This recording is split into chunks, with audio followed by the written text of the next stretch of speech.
ఒక కంపెనీలో క్రొత్తగా యువకుడొకడు ఉద్యోగంలో చేరుతాడు. చేరిన వారం రోజుల తర్వాత తన పై అధికారి దగ్గరకు వెళ్ళి, నేను ఈ ఉద్యోగాన్ని మానుకోవాలనుకుంటున్నాను అని అంటాడు. అప్పుడు ఆ అధికారి, ఈ ఉద్యోగం సంపాదించుకోవడం చాలా కష్టం, అయితే నీకు చాలా సులభంగానే ఈ ఉద్యోగం దొరికింది, మరి ఎందుకు మానేయాలనుకుంటున్నావు? ఇక్కడ కష్టంగా ఉందా? పని సరిగా చేయలేకపోతూ ఉన్నావా? ఏంటి నీ సమస్య అని అడుగుతాడు. అప్పుడు ఆ యువకుడు, నాకు ఈ పని అంత కష్టంగా లేదు, కానీ ఇక్కడ ఉండేటువంటి నా తోటి ఉద్యోగులు, నా సీనియర్లు నన్ను చూసి ఎగతాళిగా మాట్లాడడం, ఏవేవో విమర్శ మాటలు అనడం నాకు వినిపిస్తూ ఉంది. నేను వాళ్ళ మాటలు ఆలకించిన తర్వాత ఇక్కడ ఇమడలేమో అని అనిపిస్తూ ఉంది. కాబట్టి నేను ఈ ఉద్యోగానికి రిజైన్ చేసి వెళ్ళిపోవాలనుకుంటున్నాను అని అంటాడు. విషయాన్ని అర్థం చేసుకున్నటువంటి ఆ పై అధికారి చాలా ఆప్యాయతతో ఆ అబ్బాయితో మాట్లాడుతూ, సరే, నువ్వు నీ నిర్ణయం తీసుకోవచ్చు, కానీ నేను ఒక చిన్న పని నీకు చెప్తాను, ఆ పని నాకు చేసి పెడతావా అని అంటాడు. సరే, చేస్తానండి, ఏం చేయాలో చెప్పండి అంటాడు. ఇదేమీ పెద్ద కష్టమైనటువంటి పని కాదు, చాలా సులభమైనటువంటి పనే. ఇదిగో నా టేబుల్ మీద గ్లాస్తో నీరుంది, ఈ నీరు నువ్వు తీసుకొని వెళ్ళు, ఈ గ్లాస్తో తీసుకొని వెళ్ళి ఒకసారి మన బిల్డింగ్ అంతా కూడా చుట్టిరా. అయితే నువ్వు చేయాల్సిందల్లా ఏమిటి అంటే, ఈ గ్లాసులో నీరు ఒక చుక్క కూడా క్రింద పడిపోకూడదు. నువ్వు ఆ పనిని నాకు చేసి పెడితే తర్వాత నువ్వు రిజైన్ చేసి వెళ్ళిపోవచ్చు అని అంటాడు. వెంటనే ఆ కుర్రవాడు ఆ గ్లాసుని పట్టుకొని వెళ్తాడు. జాగ్రత్తగా బిల్డింగ్ చుట్టూ తిరిగి మళ్ళా ఆఫీస్కి వచ్చి ఆ అధికారి టేబుల్ మీద గ్లాస్ పెడతాడు. అప్పుడు ఆ అధికారి అంటాడు, ఇప్పుడు నువ్వు ఈ గ్లాస్ తీసుకొని వెళ్ళినప్పుడు నీ దృష్టి దేని మీద ఉండింది? ఈ గ్లాస్ మీద ఉందా, లేకపోతే నిన్ను చూసి హేళనగా మాట్లాడుకునేవారు, లేకపోతే విమర్శించేటువంటి వారు వాళ్ళ మీద ఉండిందా అని అడుగుతాడు. అప్పుడు ఆ అబ్బాయి వెంటనే, నేను ఎవరి వైపు చూడలేదండి, ఎవరి మాటలు వినలేదు, నా దృష్టి అంతా కూడా ఈ గ్లాస్ మీదే ఉంది, ఈ గ్లాసులో ఉండేటువంటి నీరు ఒక్క చుక్క కూడా బయటకు పోకూడదు అనే దృష్టితో నేను తిరిగి వచ్చాను అని అంటాడు. అప్పుడు ఆ అధికారి ఆ అబ్బాయిని చూస్తూ, ఇదిగో, ఈరోజు ఈ గ్లాస్ మీద నువ్వు దృష్టి పెట్టి ఏ విధంగా అయితే నీ పనిని పూర్తి చేసుకొని వచ్చావో, అలానే నీ యొక్క పని మీద పూర్తిగా దృష్టి పెట్టు. ఎవరు ఎన్ని విధాలుగా మాట్లాడుకున్నా సరే, నీకు అప్పగించినటువంటి పని మీద నీ దృష్టిని పెట్టు, నీ పనిని చక్కగా చేయు, నీకు ఇక తిరుగు ఉండదు అని చెప్పడం జరుగుతుంది. ఆ పై అధికారి సలహా తీసుకున్నటువంటి కుర్రవాడు తర్వాత తన యొక్క ఉద్యోగంలో బాగా రాణించి ఒక మంచి ఉద్యోగిగాను, తర్వాత ఎన్నెన్నో ప్రమోషన్స్ పొంది ఒక అధికారిగా కూడా అతడు ఉన్నతమైనటువంటి స్థాయికి ఎదగడం జరుగుతుంది. ప్రియులగు దేవుని బిడ్డలారా, ఈ చిన్న ఉదాహరణ బహుశా చాలామందికి తెలిసినటువంటి ఉదాహరణే. కానీ ఈ ఆదివారం నాడు ఈ ఉదాహరణను నేను మీ ముందు ఉంచడానికి గల ముఖ్యమైనటువంటి కారణం ఏమిటి అంటే, ఈరోజు మనం ఆలకించేటువంటి మొదటి పఠనము, అదేవిధంగా సువార్త పఠనము మన యొక్క దృష్టి ఎప్పుడూ కూడా మనకు అప్పగించబడినటువంటి బాధ్యత మీద ఉండాలి అనేటువంటి ఒక విషయాన్ని మనకు బోధిస్తూ ఉన్నాయి. మనము మొదటి పట్టణంలో ఇర్మియా ప్రవక్త గురించి ఆలకిస్తాం. ఇర్మియా ప్రవక్త చిన్ననాడే దేవుని యొక్క పనికి పిలువబడ్డాడు. తన 23వ ఏట యోదయ రాజ్యంలో దేవుని యొక్క స్వరాన్ని ఆయన వినిపించటానికి పిలువబడ్డాడు. దేవుని యొక్క ఆజ్ఞ మేరకు రాజును, ప్రజలను అతడు హెచ్చరించాడు. అయితే యిర్మీయా మాటలను పెడచెవిన పెట్టినటువంటి వారు, మరి యిర్మీయా మాటలు అప్పటికప్పుడే జరగకపోవడంతో ఆయనను గేలి చేయడము, ఆయనను చూసి ఎగతాళి చేయడము, అదేవిధంగా ఆయనను బాధ పెట్టడం అనేటువంటిది చేయడం చేశారు. ఇవన్నీ చూసినటువంటి యిర్మీయా చాలా నిరుత్సాహానికి గురి అవుతాడు. యిర్మీయా ఈ విధంగా అనుకుంటాడు, నేను ప్రభువును జ్ఞప్తి యందించుకొనను, అతని పేరు మీదుగా మాటలాడను అని అనుకుంటాడు. దేవుడు నాకు ఈ పని ఇచ్చాడు, కానీ వీళ్ళందరూ నన్ను చూసి ఏ విధంగా నవ్వుకుంటున్నారు, మాట్లాడుకుంటున్నారు, నేనెందుకు ఆయన యొక్క పనిలో ఇక ఉండాలి, నేను ఆ పనిని ఇక మీదట చెయ్యను అని అనుకుంటాడు. కానీ తర్వాత అతడు గుర్తిస్తాడు, దేవుని యొక్క వాక్యము అతని యొక్క హృదయంలో ఒక మండుతున్నటువంటి అగ్నిజ్వాలగా ఉంది అని. ఆ యొక్క అగ్నిజ్వాలను అతడు ఆపుకోలేకపోతూ ఉన్నాను అని కూడా ఆయన తెలియజేస్తూ, మరి దేవుని మీద తన యొక్క పూర్ణమైనటువంటి నమ్మకాన్ని ఉంచుకొని తనకు అప్పగించబడినటువంటి పనిని కొనసాగించటానికి ముందుకు వెళ్తాడు. ఆ ప్రయత్నంలో అతడు చంపబడతాడు కూడా. ప్రియ సహోదరి సహోదరులారా, ఈ విషయం మనము మొదటి పఠనంలో కొద్దిగా ఆలకిస్తాం. ఇంకా తరువాత అధ్యాయాలు కూడా మనము చదివినట్లయితే ఈ పూర్తి విషయాలనేటువంటివి మనకు తెలియజేయబడతాయి. అదేవిధంగా మనము ఈనాటి సువార్త పఠనాన్ని పరిశీలిస్తే, పేతురు గారు యేసు ప్రభు తన యొక్క కర్తవ్యం గురించి చెప్పేటప్పుడు యేసు ప్రభు ఈ విధంగా తన యొక్క శిష్యులతో అంటారు. ఫిలిప్ కైసరియా అనేటువంటి ఆ ప్రాంతంలో పేతురు గారి యొక్క విశ్వాస ప్రకటన ఆలకించిన తర్వాత, తాను యెరూషలేమునకు వెళ్ళి పెద్దల వలన, ప్రధానార్చకుల వలన, ధర్మశాస్త్ర బోధకుల వలన పెక్కు బాధలను అనుభవించి మరణించి 3వ దినమున పునరుత్థానుడొకట అగత్యమని వచించెను. పేతురు గారు ఈ మాటలు ఆలకించి వెంటనే ప్రభువుని వారించడం మొదలు పెడతారు. యేసు ప్రభువుని ప్రక్కకు తీసుకొని వెళ్ళి, ప్రభు, దేవుడు దీనిని నీకు దూరము చేయునుగాక, ఇది ఎన్నటికి నీకు సంభవింపకుండునుగాక అని వారిస్తాడు. ప్రియ సహోదరి సహోదరులారా, యేసు ప్రభు యొక్క దృష్టి తన యొక్క కర్తవ్యం మీద ఉంది. తాను ఈ లోకానికి ఏ పని మీద వచ్చారో దాని మీద ఉంది. ఆయన అనేకమైనటువంటి శ్రమలను, బాధలను అనుభవించాలి, శిలువ మరణం పొందాలి, తర్వాత 3వ దినాన పునరుత్థానుడవ్వాలి. ఈ కార్యము మీద యేసు ప్రభు యొక్క దృష్టి ఉంది. అయితే పేతురు గారు యేసు ప్రభు యొక్క దృష్టిని మరల్చడానికి ప్రయత్నం చేస్తున్నారు. అంటే పేతురు గారికి యేసు ప్రభు యొక్క ముఖ్యమైనటువంటి పని ఏమిటో అర్థం కాలేదు. నీవు సజీవ దేవుని కుమారుడవగు మెస్సయ్యావు అని ఆయన చెప్పినప్పటికీ కూడా అందులో ఉండేటువంటి అంతరార్థాన్ని పేతురు గ్రహించలేకపోయాడు.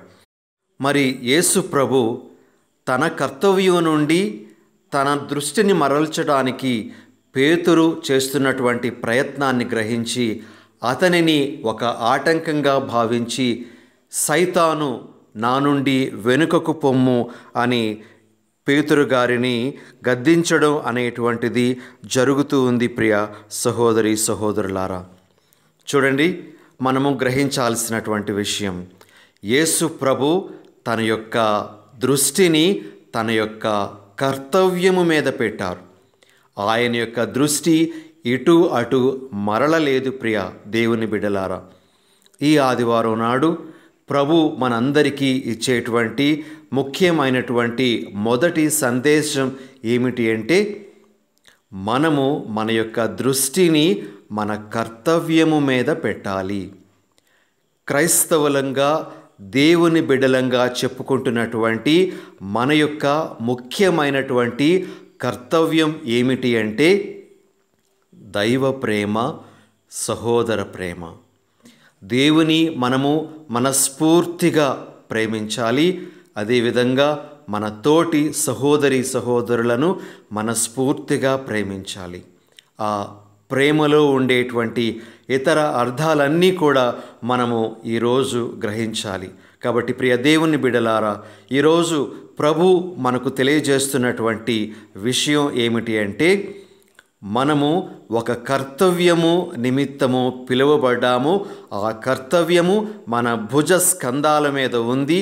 మన యొక్క దృష్టి ఎప్పుడూ కూడా ఆ కర్తవ్యం మీదనే ఉండాలి.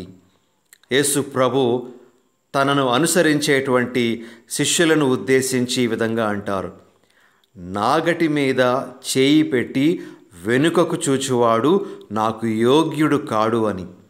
మన యొక్క దృష్టి అనేటువంటిది మన కర్తవ్యము మీద కాకుండా వేరే దాని మీద ఉన్నట్లయితే మనము మన యొక్క పనిని చక్కగా నిర్వర్తించలేము అని ప్రభు తెలియజేస్తున్నారు. కాబట్టి ప్రియ సహోదరి సహోదరులారా, దైవ ప్రేమ, సహోదర ప్రేమ అనేటువంటి ఆ రెండు ముఖ్యమైనటువంటి స్తంభాలను ఆధారంగా చేసుకొని మన జీవితాన్ని నిర్మించుకోవడానికి, మనము తద్వారా ఆ ప్రభువుకు సంతోషాన్ని కలిగించేటువంటి జీవితం జీవించడానికి ప్రయత్నం చేయాలనేటువంటిది ప్రభు ఈరోజు మనందరికీ ఇస్తున్నటువంటి ఒక ముఖ్యమైనటువంటి సందేశం. ఇక రెండవ విషయం, ఈనాటి సువార్త పఠనం నుండి మనము గ్రహించడానికి ప్రయత్నం చేద్దాం.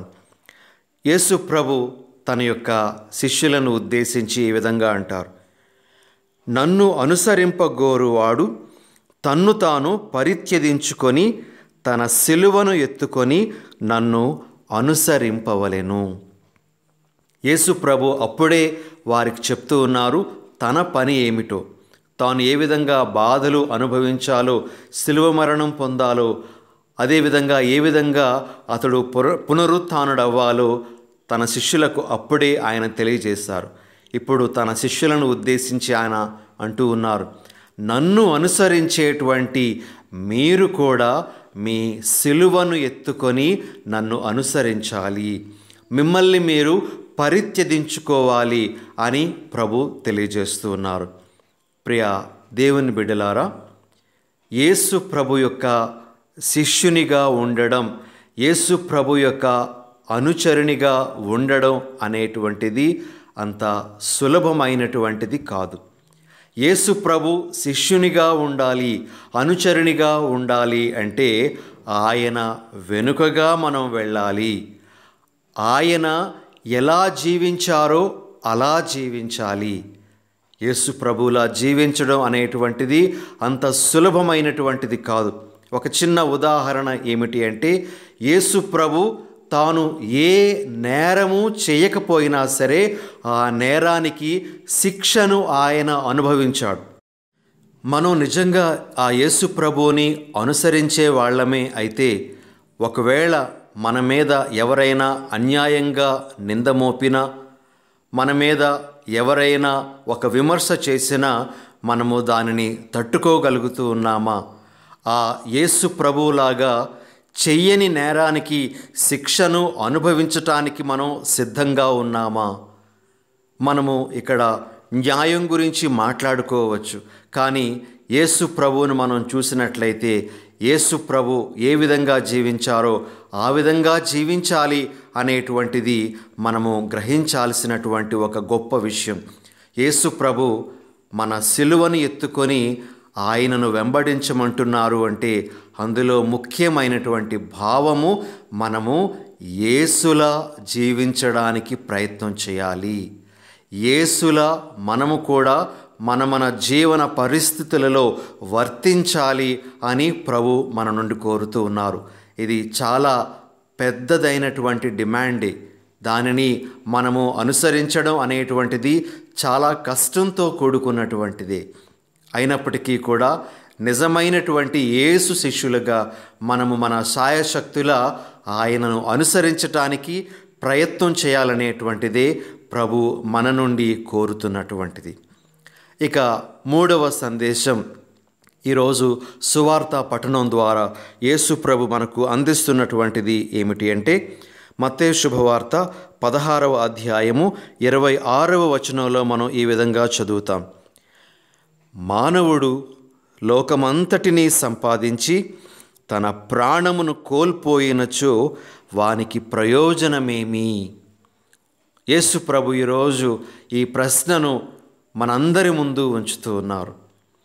ఇదే ప్రశ్న పునీత ఇగ్నేషియస్ లయోలా గారు ఫ్రాన్సిస్ షౌరి వారి ముందు ఉంచారు.